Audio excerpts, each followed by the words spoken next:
बटेंगे तो कटेंगेच्या नाऱ्यावरून नाना पटोलेंनी निशाणा साधलाय।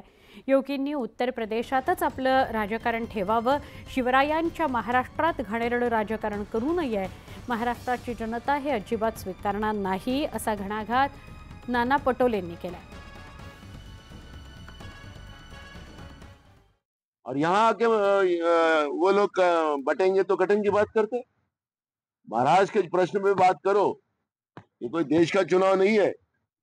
लेकिन आके महाराष्ट्र में जिस तरह से गंदगी फैलाने का काम ये लोग कर रहे हैं, कदापि महाराष्ट्र की जनता एक्सेप्ट नहीं करेंगी और महाराष्ट्र में महाविकास आघाड़ी की ही सरकार आएगी। पहाटेच्या शपथविधीवर उपमुख्यमंत्री अजित पवारांनी मोठा गौप्यस्फोट केल्यावर राजकीय वर्तुळात खळबळ उडाली। आता या वक्तव्याबाबत अजित पवारांनी स्पष्ट केलंय की अदानींसोबत कोणतीही बैठक झाली नाही असं अजित पवार म्हणाले। राष्ट्रवादी काँग्रेस आणि भाजपचं सरकार राज्यात आणण्याकरता दिल्लीत 5 बैठका झाल्या। 5 वर्षांपूर्वी काय घडलं, कुठे बैठक झाली, त्यात कोण होतं हे सगळ्यांना माहिती आहे।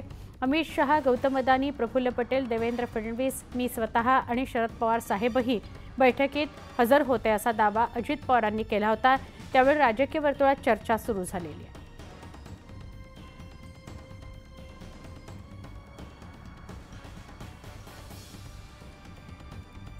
वर्षापूर्वी गौतम अदानी आणि अमित शहा यांनी मध्यस्थी केली होती।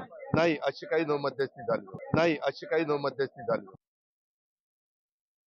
अजितदादा हे भाजप बरोबर गेलेले आहेत, त्यामुळे भाजप जसं सांगेल तसं त्यांना बोलावं लागतं।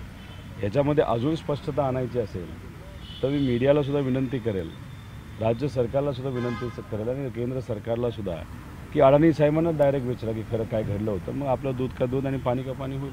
कसं असतं की जेव्हा आपल्या हातातून इलेक्शन जाते असं दिसतं, दुसरा कुठला पर्याय राहत नाही, मग शेवटी आपल्याला काय करावं लागतं तर खोटं बोलावं लागतं।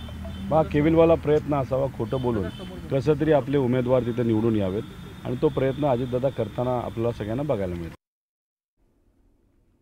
विधानसभा निवडणुकीत ओबीसी समाज भाजप आणि महायुतीला मतदान करणार असल्याची घोषणा लक्ष्मण हाकेंनी केली आहे। तुतारीला मतदान करणार नाही कारण शरद पवारांनी जरांगेंना पाठिंबा दिला असून जरांगे त्याच्या जोरावर आम्हाला विरोध करतायत असा हल्लाबोल हाकेंनी केला। भाजपचा उमेदवार असेल त्याला आम्ही एक वेळ मतदान द्यायला सांगू, पण तुतारीचा उमेदवार जर कुठं मतदान मागायला आला तर त्याला आम्ही मतदान देणार नाही, कारण याच शरदचंद्रजी पवारांनी जरांगे नावाच्या बेकायदा मागणी करणाऱ्या माणसाला पाठिंबा दिला, फ्युएल दिलं, पैसा दिला आणि त्यांचं आंदोलन मोठं करायचा प्रयत्न केला। त्या माणसांना इथला ओबीसी जाब विचारेल। फडणवीसांनी जर 1 लाख मराठा समाजाचे तरुण बेरोजगार त्यांना जर उद्योग दिला असेल, का फडणवीस मुख्यमंत्री होऊ नयेत? ते ब्राह्मण आहेत म्हणून त्यांना तुम्ही विरोध करणार आहात का? त्यांची कॅपॅसिटी बघा। त्याच्याही पलीकडे जाऊन गावगाड्यामधल्या ओबीसींची, दीनदलितांची बाजू ठामपणे मांडणारे बाळासाहेब आंबेडकर असतील, त्यांना जर गावगाड्यातल्या लोकांनी सपोर्ट केला तर ते का मुख्यमंत्री होऊ नयेत?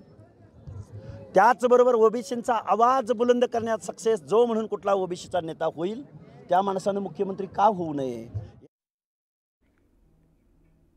पुढच्या बातमीकडे वळूया। मुंबईतल्या विक्रोळीमध्ये शिवसेनेच्या प्रचार रॅलीतून संजय राऊतांचे बंधू सुनील राऊत यांचा समाचार घेण्यात आला। विक्रोळीत शिवसेनेकडून प्रचार रॅली काढण्यात आली। या रॅलीत खासदार श्रीकांत शिंदे, खासदार नरेश मस्के, अभिनेते आणि शिवसेना नेते गोविंदा या प्रचार रॅलीत सहभागी झाले होते। यावेळी विक्रोळी विधानसभा मतदारसंघात उबाठाकडून सुनील राऊत तर शिवसेनेकडून सुवर्णा करंजे यांच्यात लढत होती।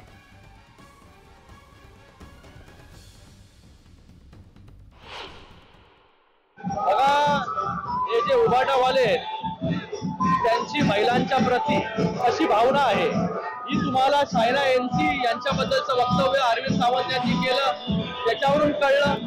लगेच ते दुसऱ्या दिवशी सुनील राऊत यांनी कारंजेताई यांच्याबद्दलचं वक्तव्य केलं त्याच्यावरून कळलं। संजय राऊत रोज उठून सुटून जे आहे, आता मला तो शब्द वापरायचा नाही, ते देखील महिलांशी कसं बोलतात, जो ऑडिओ क्लिप बाहेर आले तर तुम्हाला माहिती आहे। तर महिलांच्या प्रती यांची भावना ही पहिल्यापासून अशीच राहिलेली आहे।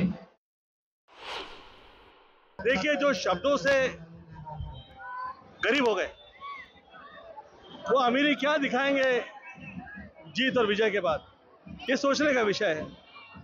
कम से कम शब्द तो अच्छे निकले, ये तो है रहे। जो वाचा में ही त्रुटि करने लग गए हैं, अब वो सोचने वाली बात।